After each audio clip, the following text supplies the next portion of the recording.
Should be going. All right, welcome everyone to another week of Blueprint for Peak Performance. Ask Me Anything. I'm Brandi Smith. I'm the founder of Perfect 10 Physical Therapy and Performance Training and Perfect 10 PT Academy online courses for parents, coaches, and athletes. For those of you who are new and don't know anything about me, I'm a former two-time collegiate national championship gymnast, and through my process as a gymnast, had lots of injuries, dealt with fear, nutrition, kind of had the gamut of everything that an athlete would have, and learned a lot about all those areas and became a physical therapist and a performance coach.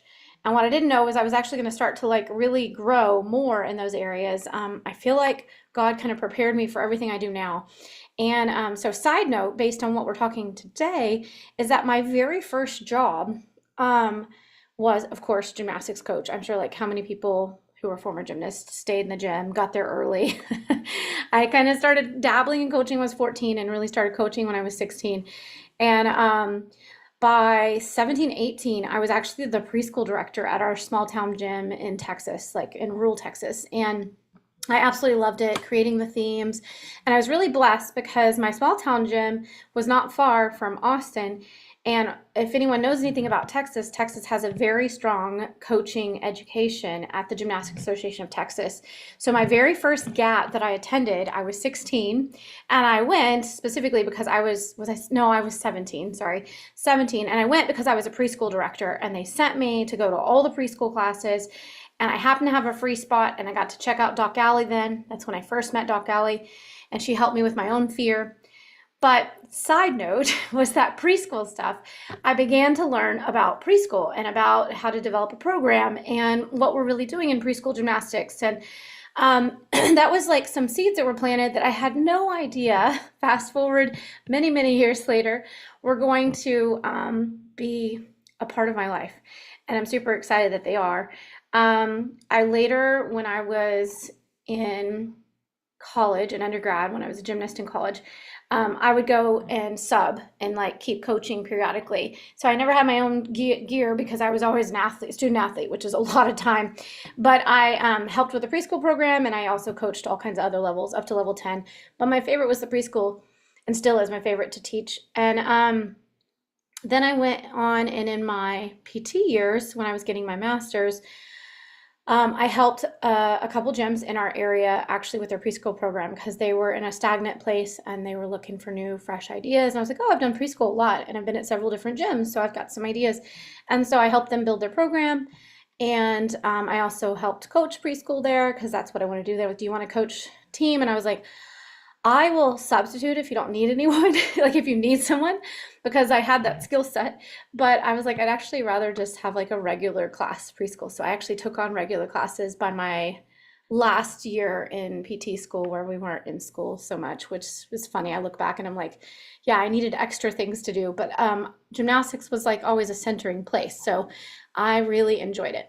So fast forward, I had a daughter 11 years ago, and I had already dabbled in developmental stuff and developmental movement and our brain-body connections for young kids, and had been doing some things with my athletes that I worked with in the clinic at the time, which was interesting. Again, Gymnastics Association of Texas, ran into this amazing man who was one of the founders back a very long time ago, because I think Gymnastics Association of Texas has been running more than 75 years.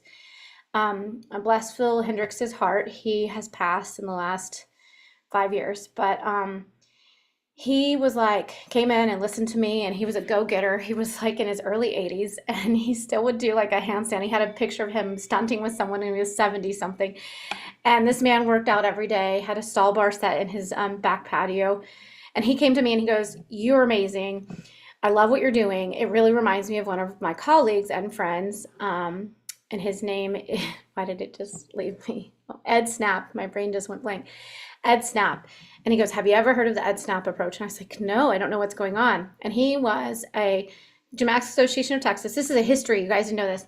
It started as a physical education program for PE teachers who were teaching gymnastics in the state of Texas. And it also became kind of a mecca for people who actually pushed through Congress in the state of Texas for movement in schools. movement in order to fix behavior problems, movement to help students learn, right? And Ed Snap was part of that group, and he actually successfully, for many, many years, changed physical education in the state of Texas for a very long time until politics, budget cuts, etc., changed that, sadly. But he has a book, so I'm sharing this because I have no vested interest in this, but there are 2 books that if you are working with children and you want to help them learn and be more regulated and just be better humans, that I highly recommend. And one is Building Better Learners by Ed Snap. It's actually not by his name because Darlene Schmidt, who's also in Gymnastics Association of Texas, actually is the editor who Darlene and Phil and one other person from Gymnastics GAT, they put it all together for him once he passed. He was in the middle of writing it. And so it's actually by Darlene Schmidt, I think is what you're going to see on Amazon. But it's called Building Better Learners. It's amazing. And the other book is Building Better Babies by Roxanne Smalls. She's a physical therapist, and she trained underneath Ed Snap. And she took the Ed Snap approach, and she took her knowledge about physical therapy and what we knew in neuroscience and development and created it for under the age of, is it 4? I think 3 or 4 is the age that it goes up to. And the principles behind all of it goes for everyone. So that's the reason I recommend it for anyone working with any age, because actually I wasn't working with little ones at the time that I read the Building Better Babies book and started implementing it with clients. And I was implementing it with like 10, 12, and 14-year-olds when I first started. And now I implement it with all ages, which is awesome. So I highly recommend those 2 books. Latifa, I know you just hopped in. So 2 books that we recommend. Let her rejoin for a second because I know she's very interested in these books. So Latifa, 2 books I just recommended, highly recommend for anyone working with children, is Building Better Learners and it's edited by Darlene Schmidt, and then Building Better Babies by Roxanne Smalls. She's a physical therapist. Both of them help us look at the fundamentals of learning and the fundamentals of the neural connections necessary for all that and how we can do that through movement. So this is a great segue into what we're going into today. So first of all, in the chat, I would love for you guys to take a second. I know a few people, but Sandra, you're gonna have to remind me what ages you work with, because I can't remember if it's just Excel and competitive or if you do other. So take a moment in the chat and just pop in and tell me what ages you are and where you are in the world, because some of you are not in the US, some of you are in other places. So just pop it in the chat really quick. Are you a coach? Are you a director, a preschool director, or what are you? And what ages do you work with? And so while y'all are popping that in, I'm gonna oh no, I can't screen share until you guys answer, because I'll lose the chat. I lose the chat when I screen share. Yeah. Go ahead and just pop in, just so that I can have an idea. Oh gosh, hold on. So I can have an idea of where we are. Like Sandra, Sandra's driving, that's why. Okay. All right, I got you, Sandra, no problem. All right, so I know we have some preschool directors here and program directors. I know we have some coaches that work with preschool all the way up to Excel, and a few DP coaches in here too. So what we're going to talk about today is something that I'm really kind of near and dear to my heart. And I feel like we as gymnastics professionals can change the world, actually, and the children that are in our world right now that are struggling. Gonna do this a little bit. Let's see. There we go. Okay. All right. So we are going to talk about the 6 sensory motor building blocks to building better learners. And hold on. I'm trying to move you guys. Zoom is cracking me up today. There we go. Okay. So what we're going to start with, for those of you that aren't following me on Instagram, follow me on Instagram, follow me on YouTube at perfect10pt. You'll find lots of cool information, lots of good videos coming out every day.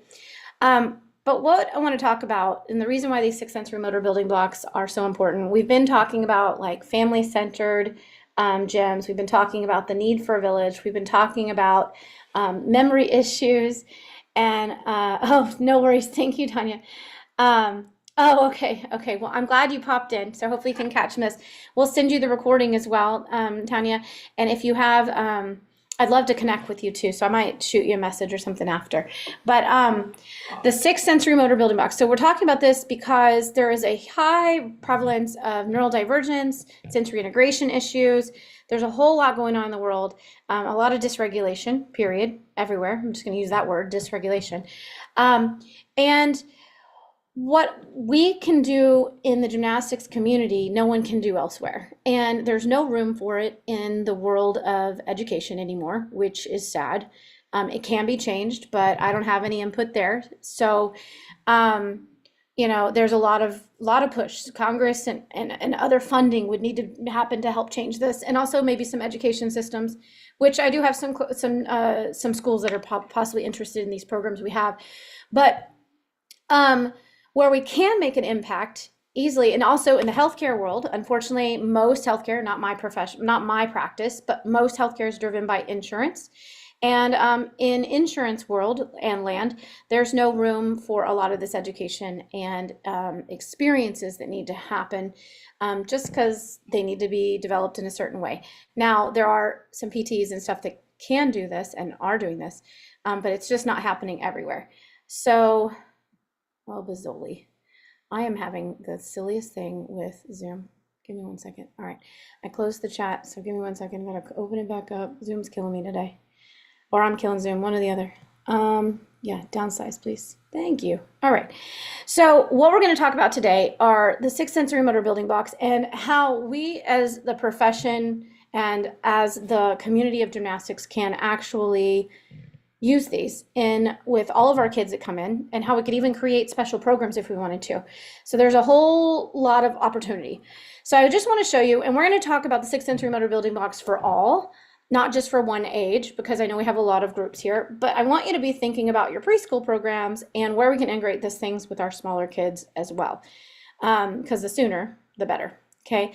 So I wanted to show you, this is I think she's a level 5 gymnast, and she came to me, and the one thing that we did, just for a beginning start, is this was her handstand before. So with the no pants, you can see she's twisted, and she's super archy. And this was her handstand. Then with the pants on, this was after we did one movement exercise 10 times. 10 repetitions of one movement exercise, and this is the handstand we got. And it's much straighter. You can see this is much straighter, not near as twisted, and obviously the shaping is better, right? And of course, this kid, she's been doing all the conditioning and all the gymnastics drills and everything, but this was still the handstand that she came in with, right? I'm sure you guys can think of at least one or two or more athletes at your gym that have a similar handstand or similar issues, right? So the question is, what did we do? Well, we did a developmental movement exercise. The why behind this is that I wanted to coordinate, what does it take to get into a straight body shape? What does it take to be able to get upside down? What does it take to be in this handstand, right? Well, it takes her brain and body connection to be on and connected and working. And so what we did was a neurodevelopmental pattern that you should do when you're a baby, right? And we just do this with her quite quickly. And Instagram, Canva's not my favorite, but you're going to see. Flex your foot. Yep. Now make the inside of your foot touch the ground. So you're going to hear me kind of telling her to flex her foot. Yes. Now slide it up from there. Let your knee bend. Oh, nope, you went out and lifted your hip. Go back down. So you can see she wants to lift her hip. Good. Think about from that position. You got good with your foot, inside of your foot, good. Now slide your knee towards your head. So you're going to see a bunch of compensations that she does, right? So in order to, let's see, can you hear me? Can you guys hear me good still? Someone give me a thumbs up. I just want to make sure. Or unmute and say yes. Carla, can you say me you can hear me? Yes, I can hear you. Me, even though I've got my volume down. Yes, I can hear you. Yes, okay, great. I'll turn it back up in a second. But so what we have happening is you can see that she's got a bunch of compensatory patterns. she starts to flex, like she finds herself even crooked and she thinks that that's straight.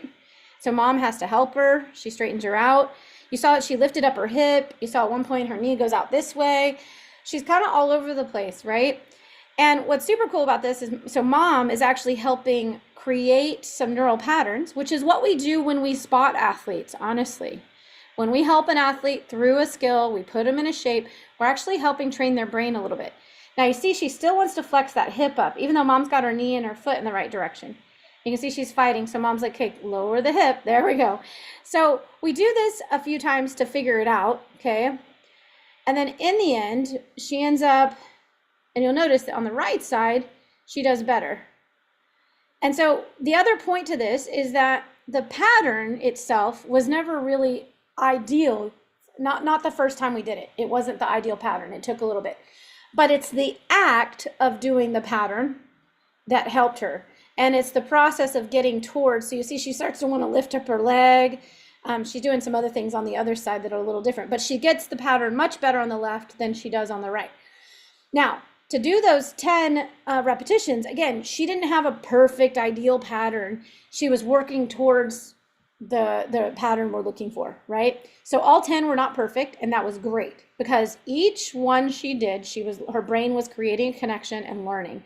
She was having to think. You can see her having to process what we're asking her to do. So that's all we did. And just by doing that, we took our handstand from Archie to this. I didn't do any handstand drills. I didn't do any strength training. I didn't do any shaping. I actually didn't even cue her to do the handstand. All I told her to do when she went for the next handstand, I said, hey, just relax and let your body do what it wants to do.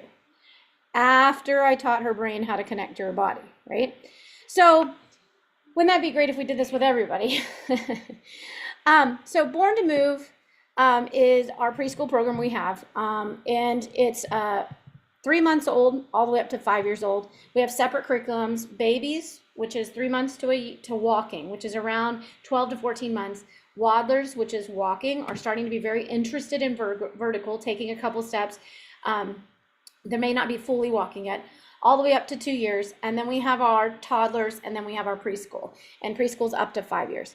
So in our Born to Move program, our message is move to learn, play to grow. And what that means is that everything that's happening in the body is happening in the brain. So we are actually moving in order to make neural connections and learn.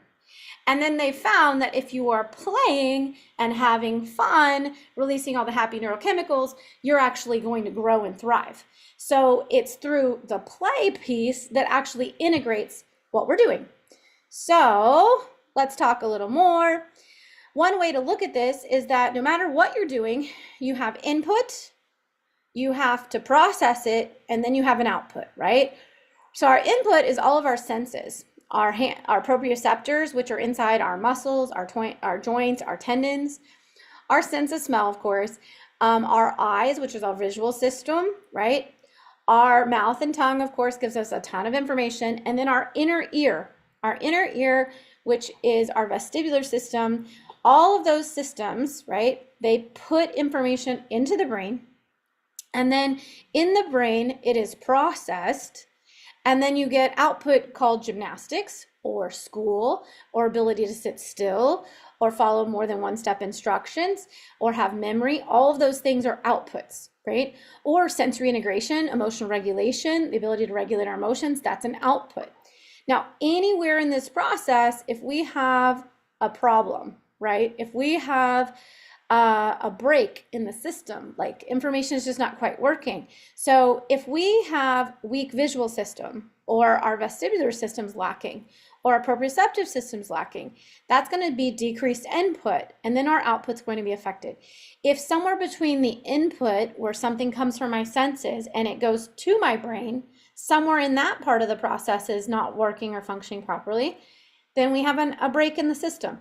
If somewhere from the brain, so maybe we have an issue with processing, the information gets to the brain, but once it gets there, the brain has trouble processing it, has trouble moving from one part of the brain to the other part of the brain, or we have trouble getting it from the brain to our body to create a reaction, whether it's an action, like an actual physical action, or an emotional regulation. Anywhere in this system, if there's a break and it's not working well, you're not going to get a good output. You'll get discoordinated movement. You'll get an athlete who maybe when they try to straighten their leg while they're in the middle of a leap, the moment that they go up to the top of the leap, the leg bends, their foot flexes, they lose connection to their foot. You get athletes that can't sit still, who are constantly trying to stimulate one of these systems, right? Maybe they're constantly like looking at something, or they're constantly moving to get information from their ear, or they're also pushing on things and they're pulling on things in order to get proprioceptive feedback. Like they're doing things to try to stimulate the system because the system's understimulated or underdeveloped. That's more importantly also common. So we're going to talk more about this. But the thing we want to recognize is that motor perceptual stage of development is what lays the foundation for organizing the motor and cognitive functions. Now, this typically happens in a typically developing child between in the first 2 years of life. However, there is a lot of opportunities being missed for children under the age of 2 these days, between the use of devices, which also decreases neural connections, and really in the neuroscience world says that before the age of 7, devices are very more than just counterproductive. They're not good. And on top of that, we have a bunch of containers and things that have made parenting easier or more convenient, and they've been sold to us under the education that we're doing something good for our child. But what has happened by putting them in a container that's laying them back or sitting them up or holding them in positions? One example is that no coach on here in their right mind would put a kid through a back handspring if they couldn't do a bridge and hold their head up, right? So then why do we sit babies in bamboo chairs and other devices that actually market them to be used with children who are not age appropriate to sit, are putting them in swings, sitting upright, supported, when they don't have the core control to actually sit. So we've been kind of fed a lot of lies in the world, and I don't mean to be like controversial or whatever, it's just the truth. There's a lack of education towards parents, and there's a miseducation. And it's educating that if I put them in all of these devices, it's going to help them walk sooner, which also is a miseducated device, and also help them be better at something. But in reality, it hinders the ability for the infant to explore their world. And it's in exploration, the sensory, and in the movement motor, that the first 2 and even up to 4 years, but at least the first 2 is solidly, that's all you get. And even up to 4, it's like very significantly, 70% or more of their neural growth comes from sensory and motor. And if they miss the opportunity because they were in a container, or they didn't get, or they were supported in a position that they can't hold themselves up in, they miss the opportunity to develop their map of me. Now, the map of me is super important. So the map of me is like when you close your eyes, you have ability to know where you are standing in the room. You have ability to generally know what's around you. You have ability to know what your fingers look like, what your toes look like. You can even kind of like see the joints. Like your map of me is what coordinates your whole ability to control your body or connect it. And this map of me is developed very early, and it can be continually developed, but it's developed on this. And there's a lack of opportunity for a lot of children. And so gymnastics gyms are a perfect place to create that opportunity and to educate parents the importance of the opportunity that they have at home.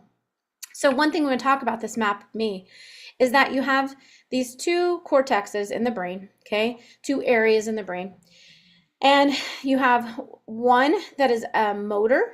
This pink one is red. It's demonstrated by the pink. And the one that is the sensory, right? And these cortexes are in charge of the senses and of the motor information coming in. So this is where it's processed, right? And what's super cool is that every body part has a place on the cortex, right? And what you can see is that the body parts are not created equal, right? So the hand has a huge amount compared to the feet. The face and the tongue have an even greater amount, right? Compared to the hands and the feet. So certain parts, like the legs, don't actually have a big area taken up on the brain. which makes you start to think about what's going on when someone says they get in the middle of their back handspring and they can't straighten their leg, right? So it's like, hey, maybe there's a neural connection because that's like not a lot. In short, this little guy here on our right is what we would look like if, based on the amount of area each part is taken up in the brain, if he actually grew this way, this is kind of what the person would look like, right? I liked this image. It's by Z Health. And you can see that he's got huge hands and tiny arms, right? Because he's got a lot of space in the brain for the hands, big tongue and the senses, eyes and nose, right? But kind of tiny legs and feet, right? And you can see like he doesn't have any ears. And someone said to me, why doesn't he have any ears? Well, actually, the ears are part of the vestibular system. So you actually don't have like, the ear part itself is not the part that's actually working. It's inside the brain. So he has like, his ears are like inside. But this shows you a really good example of what parts of our body actually have more input from the brain. And this is also, well, actually, I think it's on the next one. Yeah, we'll talk some more. Yeah, so the first nerve to develop is the trigeminal nerve in utero, in the mom's stomach, right? 24 days pregnancy.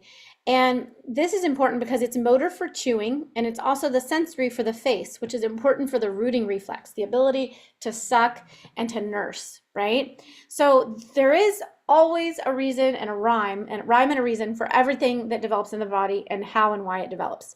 And so I think it's important to recognize that. So this is the reason why, so if you think about it, if the trigeminal nerve, the part in my tongue and in my face, has developed first, if I'm a baby and I come out, my most accurate system to kind of determine what something looks like, feels like to get input to my brain is my mouth, because it's the first nerve to develop. And because it's the first nerve to develop, it stays to be one of the most refined nerves. Now, other nerves develop, right? And you get great neural development there. But this is the reason why this tongue area is so important. And there's a lot of really cool things you can do with the tongue, actually. This also might be when you have an athlete who's lacking input from somewhere else, they might stick their tongue out in the middle of a flip, or they start doing weird things with their tongue in their mouth, like they start moving their tongue over their teeth or to the outside or to the inside. Or if they're doing homework and they're having to think really hard and they stick their tongue out, they do things with their tongue, they are actually trying to stimulate themselves, their brain, more in order to help them cope with whatever it is they're doing.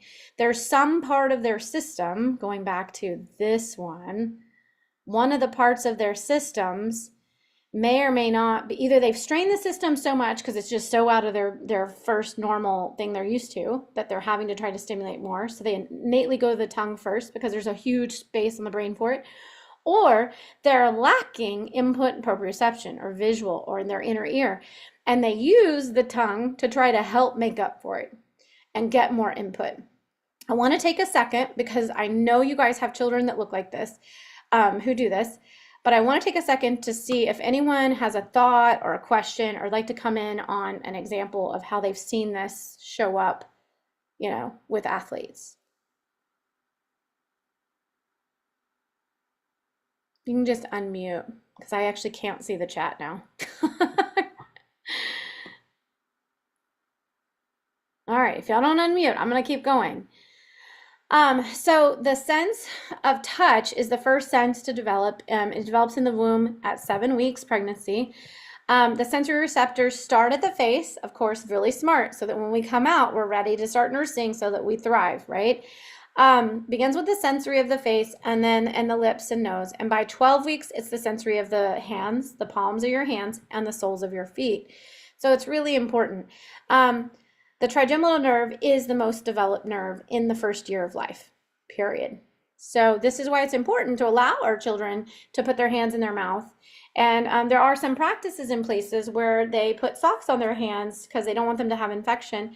And there are times, unfortunately, in third world countries and other places where there's orphanages that it is necessary so they don't get an infection and die, right?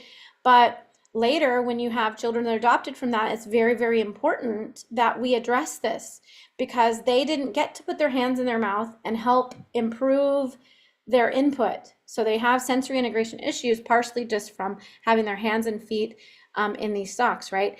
There are practices, though, that we believe like, oh, we're afraid they're going to cut themselves or scratch themselves. The better option when you're looking at neural development for a child is, can you keep their nails cut so that they can have their hands open and put them in their mouth? And then clearly, have clean spaces where you feel comfortable. We're not putting them around a bunch of chemicals or whatever. That's not when you want your child putting them in their mouth. So, because some parents have said that to me. I'm like, no, we're not saying that. Now, I wanted to go over the cycle of learning before we dive deep into the 6 sensory motor building blocks. We're going to break this into this week and next week. If you know a preschool director or someone who works with children, any coach, send them the link so that they can join us next week for the last 3 sensory motor building blocks. We're going to go as far as we can today in the hour, and we'll go from there. But it's really important to know that the cycle of learning is to do an activity, something new. So we're introducing a stimulus, and then they rest. And then they have an activity, and then they rest. So during the activity, you have learning, and they're starting to learn something new. It's a new experience. We're taking in this information. During the rest is when they're processed and they integrate. This is when neural pruning happens. The brain starts to trim off from the learning, like, oh, I don't need to try it that way. That was unsuccessful. I need to do it this way. That worked. So it's this neural pruning that happens during the rest period. And it's in the rest period that we get stronger, healthier, and more integrated. That's when we actually get coordination, believe it or not. It's not in the active period. It's actually in the rest period when the brain gets to really process it. So the first year of brain development, there's 100 billion neurons, okay? And these are like seeds waiting to be properly, waiting for proper nutrients to become a healthy tree, right? And these neurons get nutrients from their learning environment. This is so that they can grow roots and branches to become integrated, regulated, and like really powerful thinkers and movers, right? So what are our nutrients for the brain? Interactions with adults, interactions with peers, touch, movement, sleep, and food. That is really, and it's mostly adults that are interacting with the first year born, but we do have, it is really important though, to get peer interactions. They can learn about themselves, and there are others out there in front of them that look like them. It's very important for them to begin to see this, which is why being in a group is great. After, I don't start till 3 months because at 11 weeks, the immune system's fully developed. So we wait till 3 months for group stuff. All of this stuff can be done before though. So first year brain development, 15,000 synapses are produced on every cortical neuron, which corresponds to a rate of 1.8 million new synapses per second between 2 months gestation, so in the belly, to 2 years after birth. Like, that's a lot. If they stayed at this rate of development and they were an adult, in adulthood, they would be like a Stay Puft Marshmallow Man, like bigger than the, Chicago Towers or whatever, like bigger than a skyscraper. So clearly it has to start to curb the amount of development, but the development continues. That's another part of neuroplasticity that neuroscience has found. They used to believe that when you hit a certain age, you weren't going to learn anymore, and like you wouldn't make new neural connections. And neuroscience has found that that's not true. You do still make neural connections, but you make them slower, which is why teaching something to someone who's older takes more time. If it's a new skill set that they have no paradigm to be a part of, it's going to take time, but they can do it. And there are tricks and things you can do to help the nervous system to learn. So it's essential to do this work as soon as possible, because learning occurs easily in a facilitated, when it's facilitated at the organic time of emergence of movement patterns. So what this means is that we have a duty to these young kids, especially before the age of 4, that as they are emerging new developmental skills, gross motor, fine motor, social emotional, as those are developing, if we integrate in those timings appropriate to that age and development, we're not practicing walking when they can't walk. We're not trying to do that. We are always doing the regression before, right? It's just like a skill ladder progression for any level of gymnastics, but it's down to the minimum of movement patterns and also social emotional things. So if we create an environment and really work on fertilizing those patterns that should be emerging at that age, we can make massive change massive change in what that brain and body is capable of later. We want to create the highest functioning individual possible, regardless of whether they are nonverbal autistic or whether they are a typical neurodevelopmental child. So first year brain development, infants spend their first year hardwiring their eyes, ears, taste, touch, and body awareness. So this is key, hardwiring. So we want to help athletes and children hardwire their nervous system. And when they're past that first year, we can still help them rewire their hardwiring. Okay, and that's by providing proper environments and stimulus. So the stimulus is the exercise or activity that we do. The seeds sprout and grow roots, and all the baby's senses are stimulated. And the brain, this is what's crazy, doubles in weight the first year. And I want you to think about this when you're trying to do handstands with 4-year-olds. 95% of the brain's weight is, at 4 years old, the brain's weight is 95% the weight of its adult weight. It weighs 95%. That's why it's so hard for them to like try to get upside down. And that's why 4-year-olds are so cute to watch doing their donkey kicks. So just something to remember when you see your 4-year-old struggling, you know, their head weighs 95% of their adult weight and their body has not caught up and their arms are not near as long as they will be later.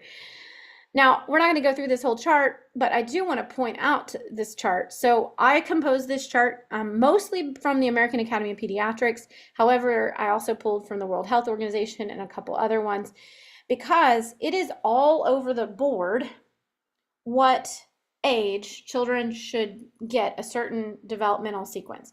They can agree within a certain window, but some say one way or the other. And if you're in a different country, the statistics change, which is interesting. So the purpose of this is, yes, this is around the ages we should see these emerge, but the importance is to see the pictures. The babies develop from being on their tummy to rolling over to coming up and coming more up to mid-level, right? And then from mid-level, they begin to start to sit, and then they eventually begin to become vertical and walk. It's not about when each stage is done, right? Like, oh, my kid has to walk by 10 months, or my kid needs to be, like walking alone is the earliest is 10 months. We promote especially the earliest, I was about to say that should be way too early. Standing alone is 10 months. Walking really shouldn't be before 12. But even in like firstborn females, there's research to show that it's actually anything before 14 and a half months, firstborn females, before 14 and a half months, they're at higher risk for some hip dysplasia issues, some structural issues. Now, it's a risk factor, not a correlation, okay? It's important to know. But the point is, this walking range is quite large. And it's also much later than people report their children walking. Oh, my kid walked at 9 and 10 months.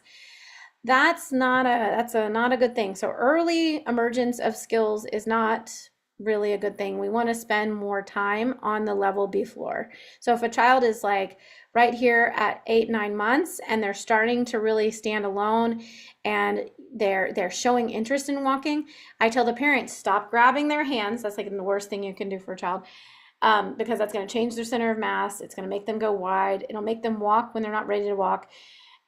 Stop grabbing their hands and start throwing balls down the hallway where there's nothing to grab, and make sure they're still crawling.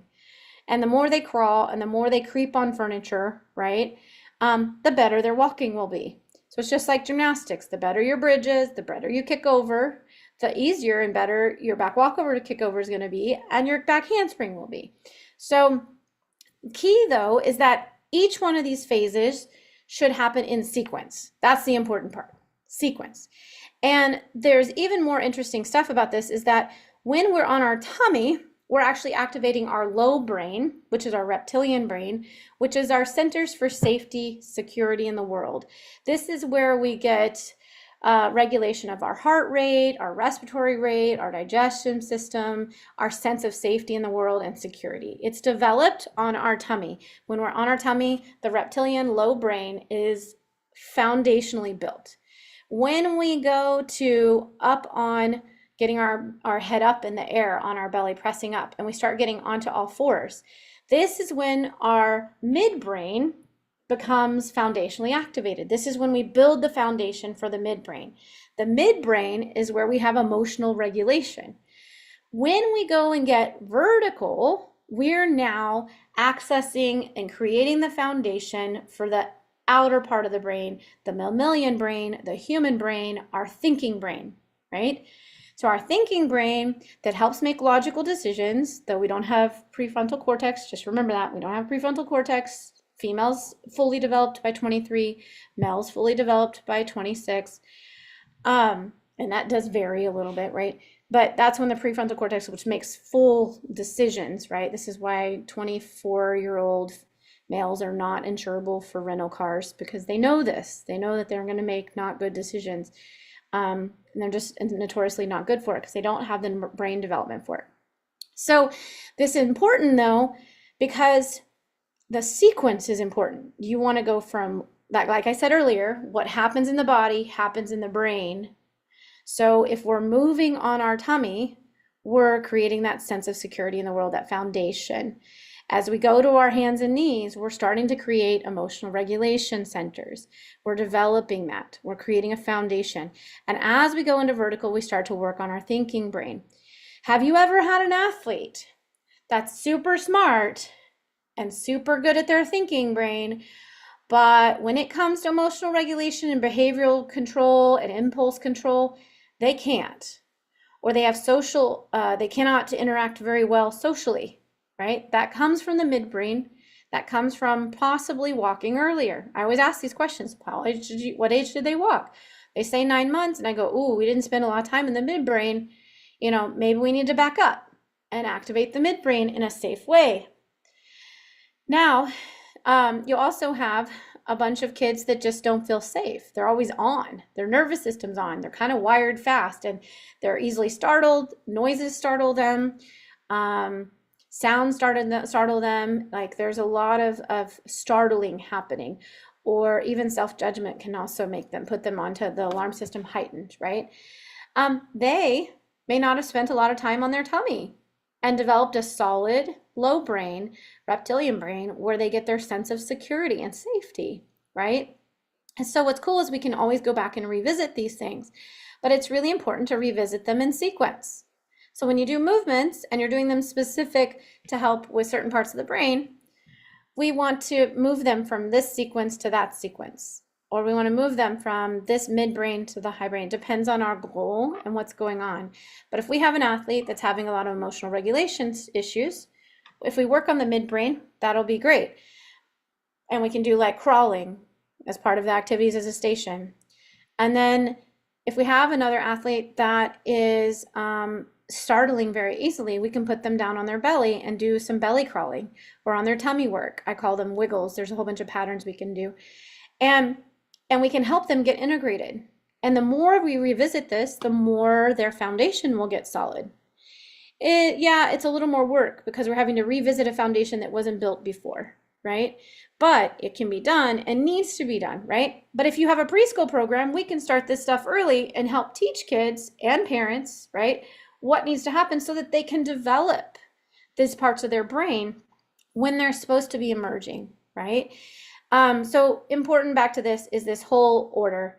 And the important part to recognize, though, is that no matter what, even anatomically, when you look at it, I built the brain for you. There's the reptilian brain, then there's the midbrain, then there's the thinking brain, right? No matter what, the bus driver is the reptilian brain, right? So if I have not developed a good brainstem reptilian brain, then I am not going to have a solid foundation to move from. So part of what we're going to talk about, and we're going to get through a couple of these today, but I wanted to put in this input because I think it's really important to understand what we're doing in movement in gymnastics, right? And understand how we can really help their systems.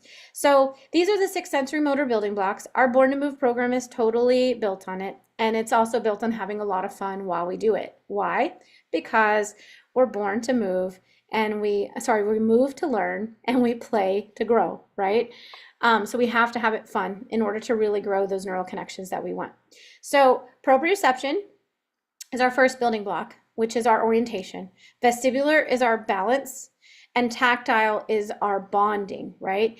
It's tactile touch that helps to bond and create a secure attachment and security in the world. Touch is one of our largest senses. Then we have kinesthesia, motor patterns, and motor planning. We'll go over those next time we come in. So we need to talk about neurodivergence and neural atypical. Now, I want to show that these are older studies. These are older studies because the studies that have been done since COVID, it takes about 4 to 5 years to get published. We're in 2025. That means in the next year or two, we're actually going to see what happened during COVID. And then the next 7 years, we'll start to see what happened 3 years, 5 years post-COVID. So you have to recognize that that's what it does. That's how long it takes to get research through. So in 1 in 5 children were reported and labeled neurodivergent back in 2020. And in 1 in 6 children were reported or labeled as having sensory processing disorder. That's kind of when that diagnosis came out, was a little before 2009, started becoming really into the research. And so again, that's 2009. These are old studies. Like, we know, and you guys are in the gym, and I guarantee if you were on your videos, I'd be seeing lots of this. I was just at a gym, we had this conversation. We all know that is a much higher rate now post-COVID. And there's a lot of reasons why, but we're not here to talk about that. So we talk about neuroplasticity. So what's super cool is that our brain has neuroplasticity, the ability to create new neural connections. So if we can create a new sensory stimulus or new opportunities for an athlete of any age to move and experience their senses through movement, through gymnastics, right? And then if we can water those new opportunities, those will be our seeds that we plant. Then we can water those new opportunities with a safe environment that builds a secure attachment. So we'll talk about, when we get a tactile touch, about building secure attachment with safe touch and eye contact. These are a piece that are very important. And that may be that they go peer to peer. We just talked about in one of the preschool groups having a welcome position. Everyone loves to have jobs, right? And so in our preschool class, could we have a welcomer? And every week it changes out who you have. And I'm sure you start off with volunteers, right? And there'll be a few observers who wait for a few weeks before they're ready to do it. But they go up and they shake the hand of everyone who comes in the class. They put their other hand on it. They do 2 handshake. So they grab that other hand and then they put another hand around it. They shake, they make eye contact. And they say, welcome to class. They say, hi, I'm so glad you're here. I can't wait to do gymnastics with you today. And you give them some words to say, and they can repeat the same word if they want, or they can give a couple other ones. But what this is practicing is creating and developing a secure attachment amongst the kids. And they should do it with you, right? As a coach. Because you want to develop that sense of security, and eye contact and touch by hand, safe touch, right? Touching on the shoulder, touching on the head. These are all ways to give great neural input that will water and water these new opportunities we're going to give them. Fun, joy, and play, all of those things help make what I call their happy chemicals, their happy juices get going in their brain, which helps to make it easier to make neural connections.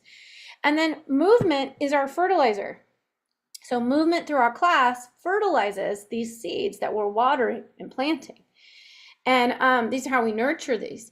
And then we want to introduce all of these things that we're going to do in short durations. I love and laugh at the same time when coaches say, we did 30 to 40 minutes of PT today. We're going to do it every day like that. We have a PT session, rotation. And I'm like, that's actually not meant for that. Like, sometimes when we have injuries, we need to do a set of some stuff, but usually even a shorter duration than 45 minutes. And actually, I want to make changes in how they move throughout practice. I want what we do to carry over to their handstand. I want what we do to carry over to how they run down the runway. And so whether you're doing regular PT or you're doing the sensory integration stuff we're going to do, you want to do it in short durations, like a 30-second, 1-minute little something station, and then they move on to your normal stations. And then you want to do it again. And then you want to do it again later at the other place and again at the other spot, because that's how the brain works. And in that rest period where they're not having to try to figure out how to wiggle on the floor like the little girl did earlier, right, with her legs, she's going to have a rest period from that brain thinking about that. And that'll be when her brain neural prunes that activity. It might be when she comes to third rotation and does the same exercise that it actually clicks. Or it might be that we don't do it that day and we do it the next day and it clicks. So short duration stuff, quick bouts. So we're going to cover probably the first two. Proprioception. So proprioception, the building block proprioception. Proprioception is knowing where the body is in space in relation to other objects, to others, like other people, and also to objects. It's your inner awareness inside your joints, muscles, and tendons. And it's stimulated by movement that involves heavy pushing and pulling. So this is like tummy time and crawling and creeping, climbing, deep pressure touch. Deep pressure will also stimulate it. Even though it's touch, deep pressure will get those receptors in the joints and muscles working. So I want to give you a couple examples of some movement patterns we use. This is called the upper extremity developmental pattern. We have a bunch of different patterns, but I'm going to show you two people, different levels. This is, so first of all, the one on the left is what would be considered a neural atypical athlete who is a level 5. The one on the right is an elite level athlete. Now I have them here because I'm showing you I do the same exercise. So it's very simple and you can get a variety of range of results. For him, he's at a refinement phase. For her, it was a coordination phase. Both of them had emotional regulation reported after doing this very simple exercise, right? So I'll do both of them at the same time.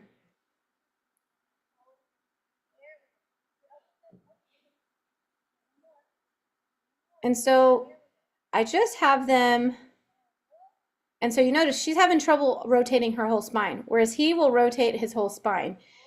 I'm going to play his again and just keep watching her. So I'm having her follow the ant, and she stopped following the ant. So I say, hey, wait, look up. She has to look up, and then I want her to look all the way around so she'll move her spine. There we go. But she's still having trouble looking up. There she goes. Now she found it. And then look all the way up on the other side, but she's having a hard time. And so my first cue to them, and if they're young, you can just put little dots or something on the floor. But for her, she was following this line. And for him, I just say, like, follow an ant, an imaginary ant, up the floor, up the wall. And then go look up high where the wall meets the ceiling. And then look the other direction where the wall meets the ceiling. And I have them look 3 different times. Notice, though, what's hard work for her is she's not locking her elbows out. She's keeping them bent. That's where the work is. She has to keep them bent. And then she really wanted to come down fast, right? Which is part of her regulation stuff. So we have to go down slow. So they're pushing really hard through their arms the whole time. And I remember the first time I showed this to Colt, he actually came down. He was like, oh, these are hard. And, you know, that's an elite gymnast telling you something's hard. And what that tells me is his brain needed that work. And it was a little physical hard, but his brain needed the work, right? So it doesn't really matter what level you are. Your brain can need this work. Maybe we'll just get through one sensory block today. So here we have, again, Colt, who's Olympic level on the world national team, on the world team multiple times athlete. And then we have a level 5 7-year-old, okay? And they're going to do the wiggles. And so what I'm going to have her do is, you'll notice she wants to bend her hip and her shoulder together without moving her spine. See how her spine stayed pretty straight? So we want her spine to make a C. And so I'm trying to get her, yeah. So I want her to curl and make a C.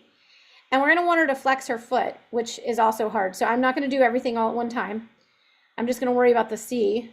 But you'll see that over here, he's flexing his foot. Well, he didn't that time. And he makes a C here. And this arm should actually be coming across a little bit more. Yeah.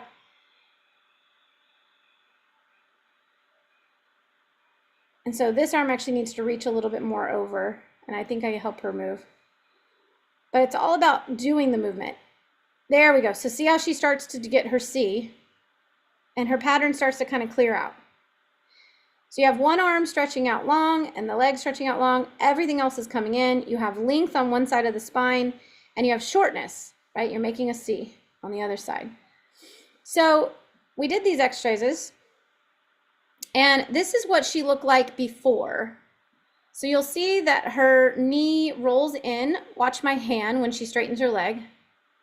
Her knee rolls in. And this is a sign of someone who, when they squat, their knees are going to collapse inward, right? Because her hip is not doing its job. And she's like, it's rolling in. And then that one rolled in as well. And then when I tested her hip rotators, this is her hip deep external rotators. She should be able to hold her leg there and not move. And she moves very easily. And I'm like, wait, keep your thigh on the table, try again. And hold, because she wanted to try again. And again, it's really weak. But then when she does her internal rotators, look how solid she is. Super strong, doesn't want to move, right? And so again, the deep external rotators, this is important because if your knee is collapsing inward, you're going to have Osgood, Sievers, those kind of things. And also you're going to lose power, which is not so good. But you can see that her outward, her internal rotators are strong. Her hip rotator, external rotators are not. This is her gluteus medius, which is also one of those main muscles that keeps the hip, knee, ankle in a line when you squat. And when she holds, it drops already. I don't even give her any pressure. She just already dropped. She's like, what just happened? So she's going to try again because every athlete likes to, be strong. And it just goes straight down. And then the other side was the same way. Then I tested her glute max. And that's the biggest muscle in your bottom. I'm also seeing, does she rotate in her back to see if that happens. And then bigger thing you guys will be able to see is when she tries to hold it up, she's got nothing. There's no glute max going, which is really important for progressing. It helps with your tumbling, helps with your pushing, all these things, right? It helps with running, pushing through. And then her ankle range was at 14 degrees on one side and 10 degrees on the other. All right, so she did the wiggles. You guys just saw her do them, right? And her ankle range, first of all, went from 14 and 10 to 20 and 20. Now this is important because you need 10 degrees to walk with good mechanics and not compensating with your foot collapsing and rolling in. And you need 15 to 20 degrees to run. So she was having issues with running. So watch what happens after she did the wiggles. Her knee stays straight. So my hand stays straight. So that tells me that her hip rotators are better. And we did test them. I just didn't throw them in. And they were stronger. Oh, wait, there it is. I did test them. They're in the same video. And look how much stronger she is. Like a ton stronger. A ton stronger. She was like, what just happened? She's got big smiles. And then watch how her glute med is stronger too on the inside, in the middle, right? Hold, hold, hold. A lot stronger, right? She can at least hold it against gravity. And then here's this other side.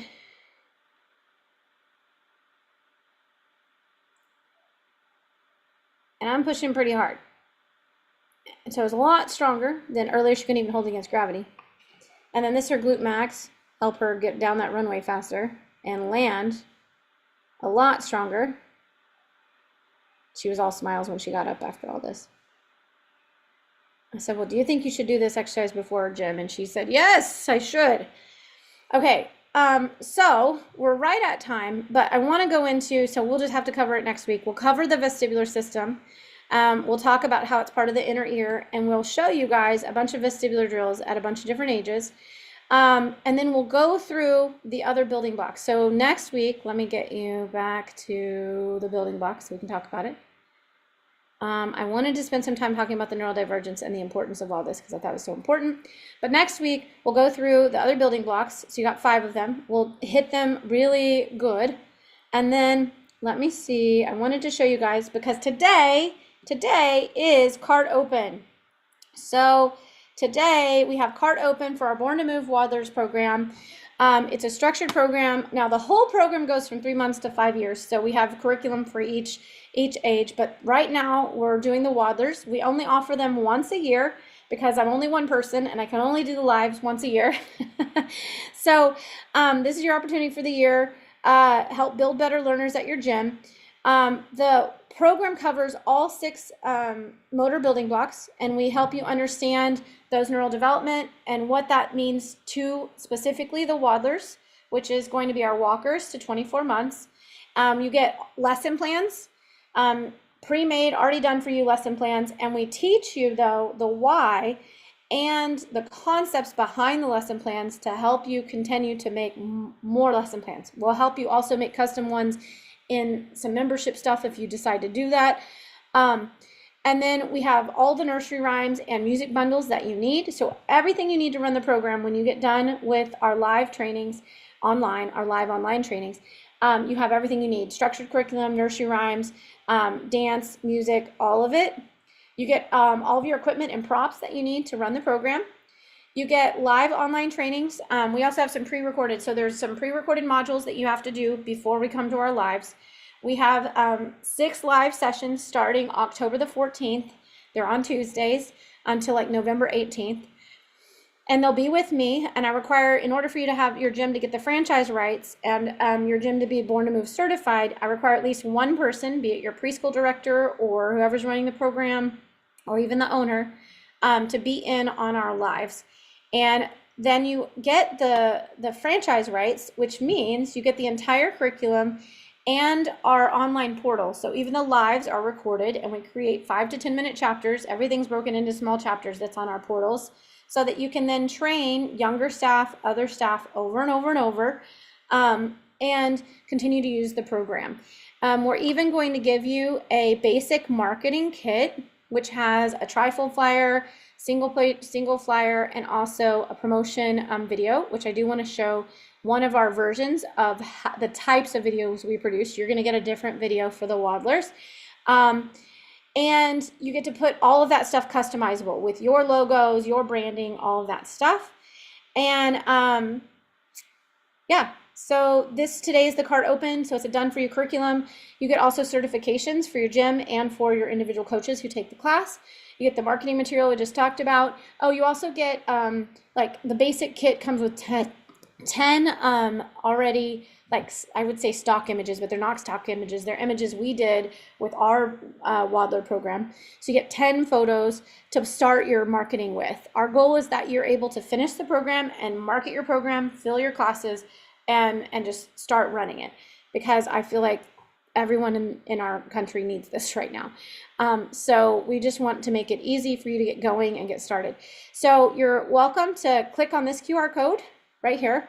And if you want to be the change in your community and impact more children in your community, click on the code. You can get it today. Cart opens. It's only open for this next week, I think, next week. I think it's next week because when we finish, maybe one more week.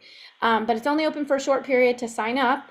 If you have questions, you're welcome to contact me.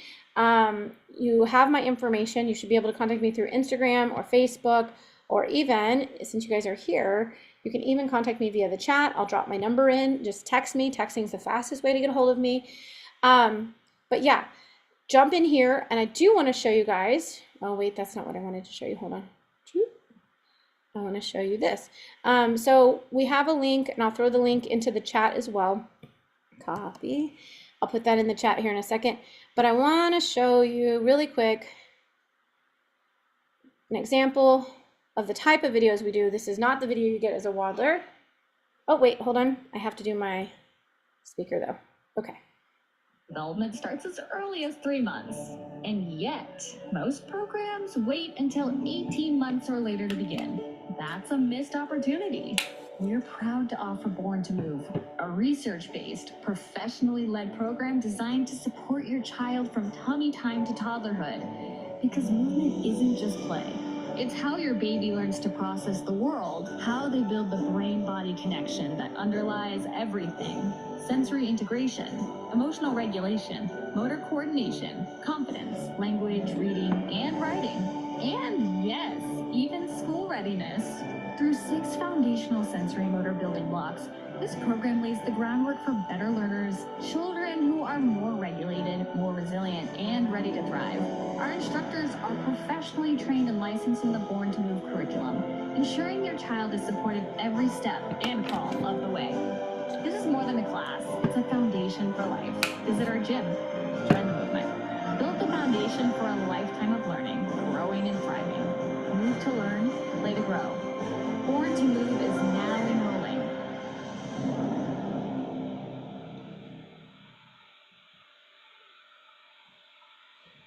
So we're really excited to have you guys join. We spend time in the program showing you why all those things are benefits so that you can help educate your parents, because that is one of the biggest things we want to make sure that any age, by the way, because I have heard like we have this new generation of younger kids that are afraid to talk to parents. Part of it is because they don't know what to say. So part of what we want to do is teach them like this is the why behind what you're doing. And by doing these movements, we're actually getting them ready for school readiness. We're actually teaching them impulse control, attention to task. We're teaching them through motor sentences. We're teaching them how to motor plan, which is teaching them actually the same part of the brain that builds language. So we want to like give all this information so that, and train all your staff so that you can educate parents, one, so parents know what they're doing and why. No one does anything for for no why, right? You have to know the why. And it just starts to create value in your gym with your younger kids so that then as they get older, they really value your gym as an impact in their community. And they value your opinion, and they understand like that you are vested more than just doing a round off, right? Like I think back to what we talked about last week about family-centered gyms, everything is so outcome based in the world. When things become so outcome based, the emotional and primal individual feels, how do I say this, more isolated instead of part of the village. Whereas if they know your why and your why connects to their why, or your why connects to one of their whys, which might be like to grow a successful child, right? Or to really support their child's brain development, or to support their child into becoming something, right? If they can know that your why matches up to their desire to be a good parent, their desire to support their child through life, their desire that their child be independent someday and not like live at their house forever. All of these things, right? Like whatever their why is, if you can show them the educated why you're doing what you're doing, and the why is so much that we've invested in a program to train all of our staff.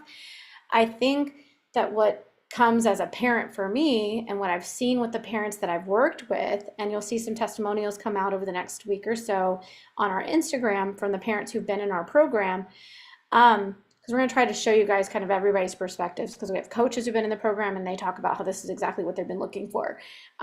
There's a lot of that on that page I just showed you. There's several testimonials there. But as a parent perspective, it starts to grow trust in your gym. And then if you can keep following it through with value that you offer throughout each one of your programs, because I know all of you offer great programs and values, whether it's your ninja program or your DP program or your Excel program or your trampoline program, like wherever they start to feed to at some point at age 7 on or 6 on, right, wherever you guys enter them into those sects, they start to see more and more value, and they start to really trust you. You become a part of their village and community. So I feel like we as a gymnastics community have an opportunity, and I'm here to help support you guys. I'd love to work with you guys. We won't be running this program again until this time next year. So jump in if you can. And there's a lot of benefits happening because this is our first round of the waddlers. We did the babies in June. It went amazing. Every single one of those people actually re-upped for the waddlers. So, which I was like surprised, but I was like, yay, like, because I didn't know, because some of them already had some programs starting at 18 months, but they loved the materials so much and how we presented it and the education piece of it. They needed that for the rest of their staff. So we'd love to have you guys join. Next week, we're going to continue down the 6 sensory motor building blocks. We'll get as much as we can get done. If we have to go over another week, that's fine. I think it's fine. I know I have people coming in soon, but check out the link. We'd love to have you, and thank you guys so much for joining. And if any of you want to connect, I think you guys all have my number.